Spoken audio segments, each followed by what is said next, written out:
Welcome to Papamutes, everybody. My guest today is Christine Handy. Christine is an author, a model, a motivational speaker, a cancer survivor, and much, much more. I'm happy to have her on.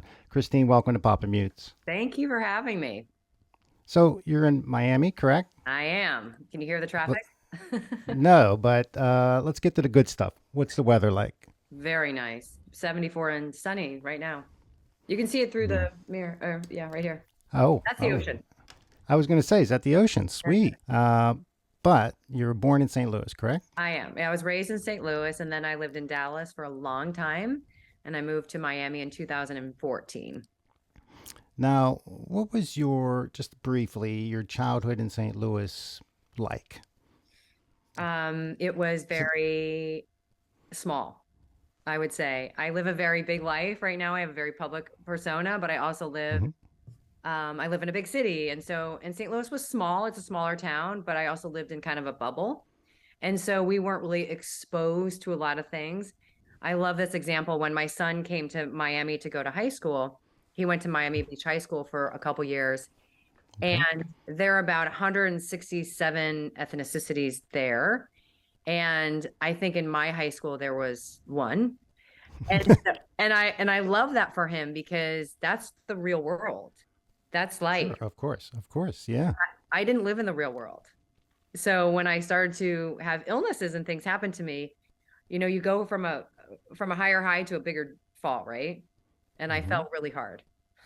At the age of 11, you started modeling, correct? Correct. Yes. Now, how do you, I mean, 11-year-old just doesn't walk out of the house and go to the agency. And how did that start? What sparked it?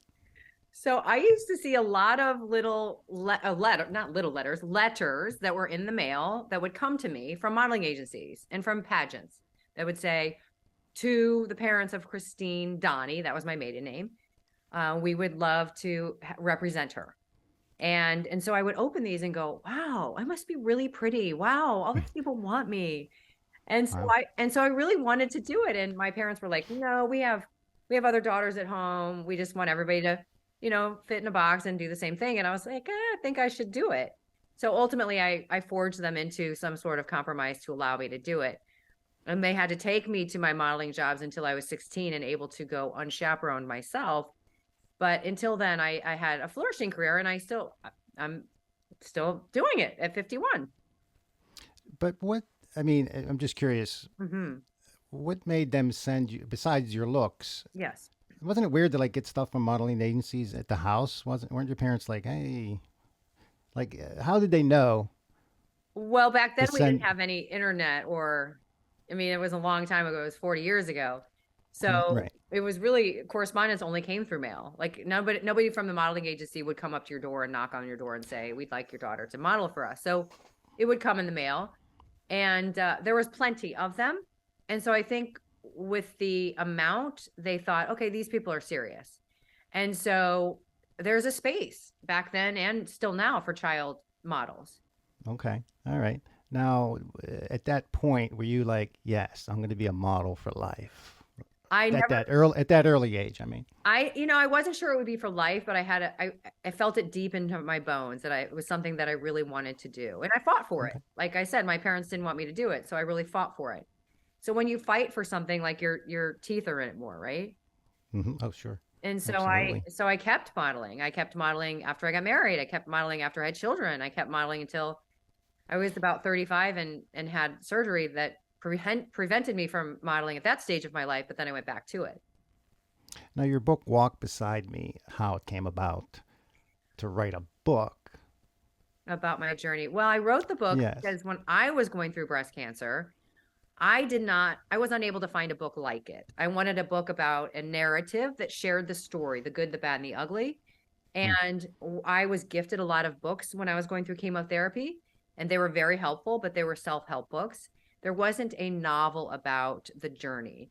And so I thought, well, I have the tenacity, the ability to write the book and the knowledge. I had a bit of chemo brain afterwards, but I found the words and I figured out a way to do it. I had some help. And so I wrote the book and I published it and it became popular. And so once the book was out, then I started to speak. And of course, I'd been in front of a camera for 30 years or so at that point. And so it was kind of a natural progression for me to start speaking in front of a camera. And I was a very good speaker. And so I got picked up by about 6 or 7 speaking agencies back in 2015. Now I work for more. And then I went back to modeling. So it was kind of the book, then the speaking career, and then social media influencer, and now back to modeling. Now, was there a history of cancer in the family? No, no. Only 20% of breast cancer patients or those diagnosed with breast cancer have the gene. So 80% are, they don't know. Now, what brought you to the doctor? Right. I felt a lump in my breast. And Okay. so I went to the doctor and they did a biopsy. And then 5 days later, I was diagnosed with an aggressive form of breast cancer. So when you went in, were you, I mean, what's the immediate feeling when you hear that? I'm talking about that moment. Obviously, it's not happy, but just, I mean, I was petrified. I had an 11-year-old son and a 13-year-old son.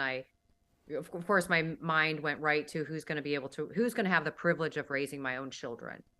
And I had no idea how I was going to get through the battle. I knew that my form was aggressive because he told me on the first conversation it was aggressive.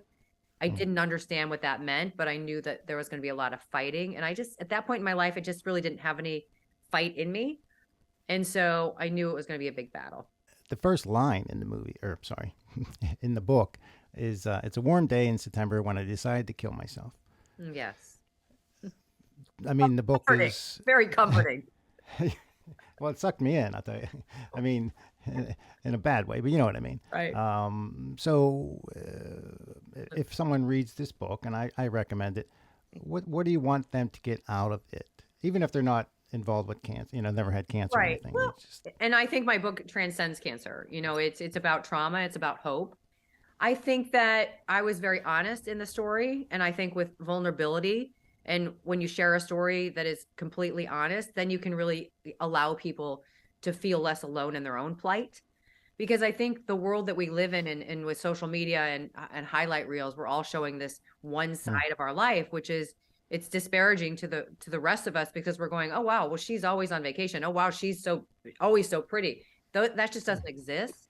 And so I wanted to write a story that was authentic. And so I did have suicide thoughts, and I wasn't ashamed of that.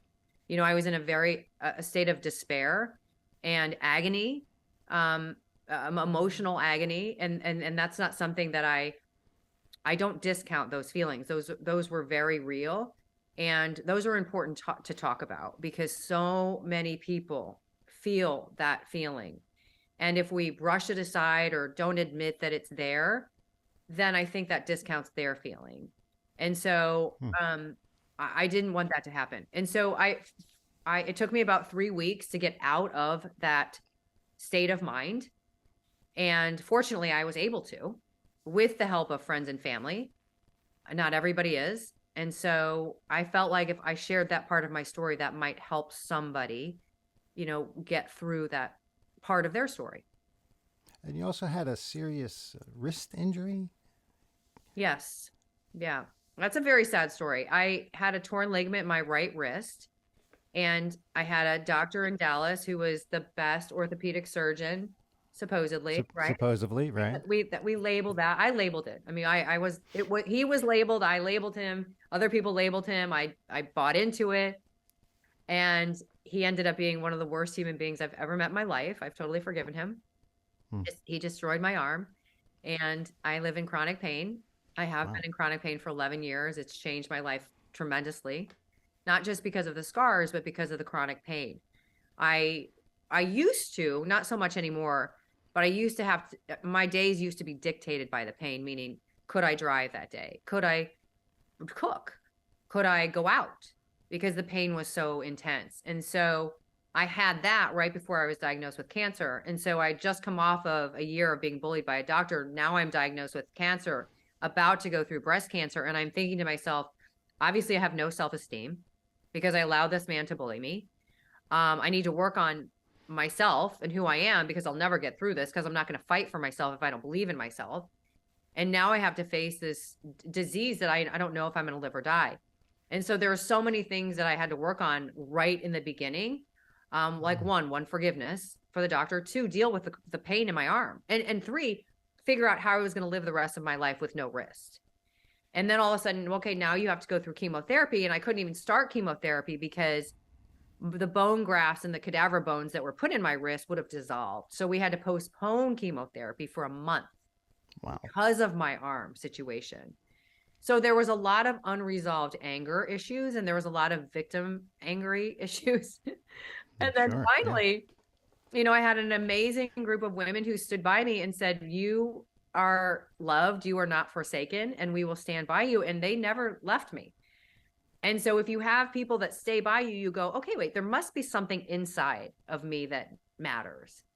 Because if all these women are showing up for me, the beauty is gone and the bags and all the materialism is gone. What's left? So there must be something inside of me that's good, or they wouldn't be here. And I had to find out what that was in my life. And once I found it, I kept it and I nurtured it and I saved it, right? For those days that you don't have courage. So these women, we're talking friends, family, combination? Combination. Yeah. Okay. Mostly friends. Okay.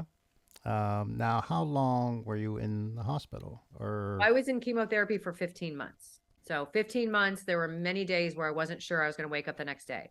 So 15 months, not working, in either a hospital or bed, because sometimes they wouldn't want you in the hospital because they want you isolated at home.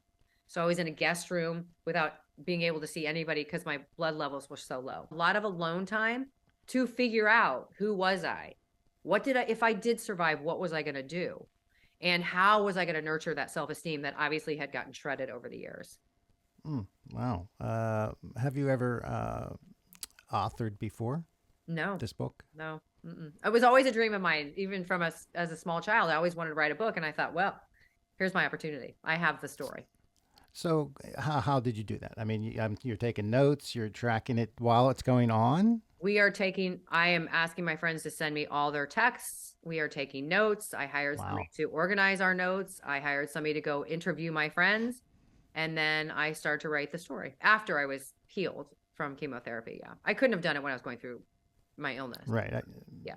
But it took about a year, and then I published it and it became successful. So it's been a very helpful book to many people, not just who've been through breast cancer, but also people who are caring for somebody through an illness. What do you want them to get out of that? And well, and I think a lot of what I went through was what the world wants us to be, right? Is focused on materialism. I mean, just go drive down the street and what's on the billboards. That's what they want you to consume, right?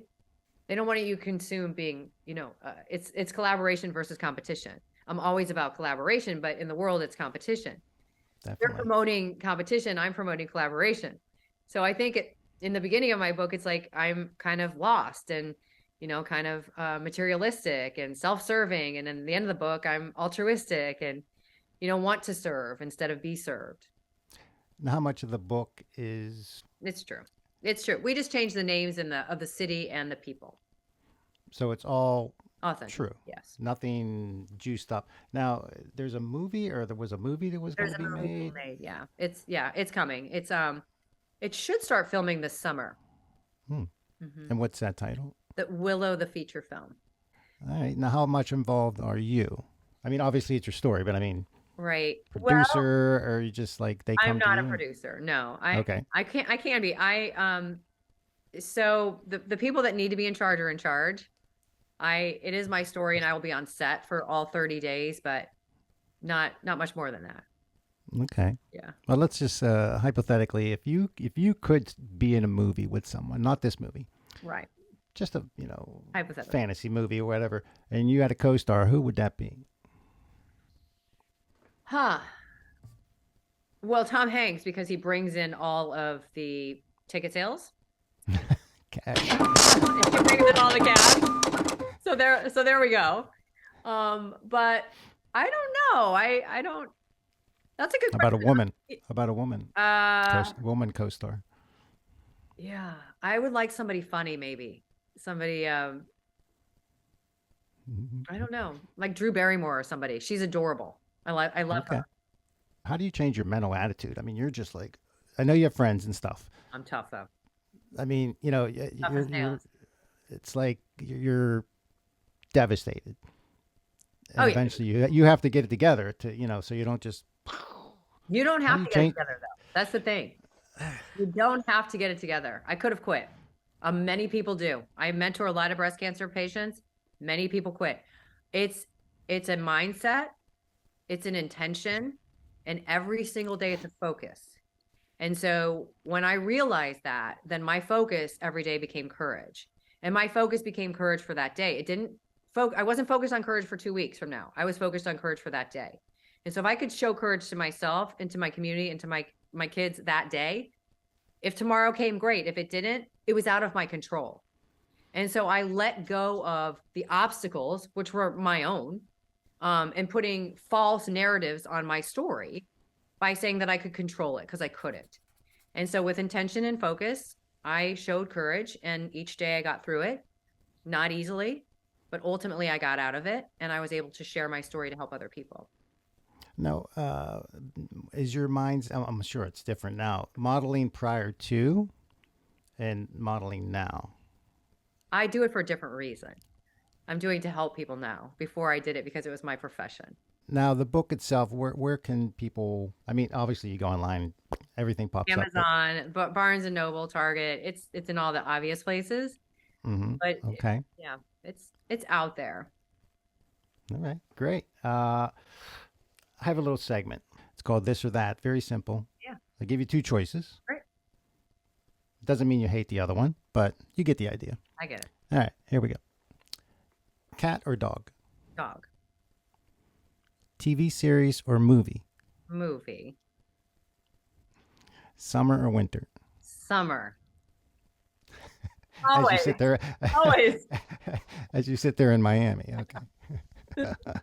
Is it getting dark there? It looks like it A little behind you there. All right. Country or city? city. Credit or cash? Credit. I guess. Of course. I guess. Ching, ching, ching, ching, ching. Tacos or wings? Neither. Boom. Skipping. Rejection. Okay. Skipping. Beach or mountains? Both. Different seasons. All right. Reading or writing? Writing. All right. Online shopping or in-store shopping? In store. Gotta touch it. Do it. Pizza or pasta? Pasta. Love it. High heels or flats? Always high heels. I'm a runway model. There you go. I like high heels. They hurt my feet though. Mine too. Coffee or tea? Tea. Wine or beer? Wine. Why not? Steak or lobster? Lobster. Yeah. Last one. Giving or receiving? Always giving. There you go. That's joy. Yes. All right. So what does 2023 look like for you? Well, I'm getting ready to walk in New York Fashion Week in 2 weeks. Actually, 13 days from tomorrow. So I'm looking forward to that. I'll be walking in 4 shows, different designers. Yeah. Designers. Okay. Wow. Okay. About that. And I'm doing some press up there, and just modeling and doing some speaking engagements, and of course getting ready for the film and doing interviews just to share hope to other people. And I'm on the board of a few nonprofits, and of course that's my life's work, and hopefully writing another book one of these days. Yes, it's been Awesome. great. Pleasure. Great meeting you, having you come on. I will be in touch, and enjoy the rest of your evening. Thank you. All right. Take care. Bye-bye. Bye-bye. You're listening to Unmuted with Papamutes.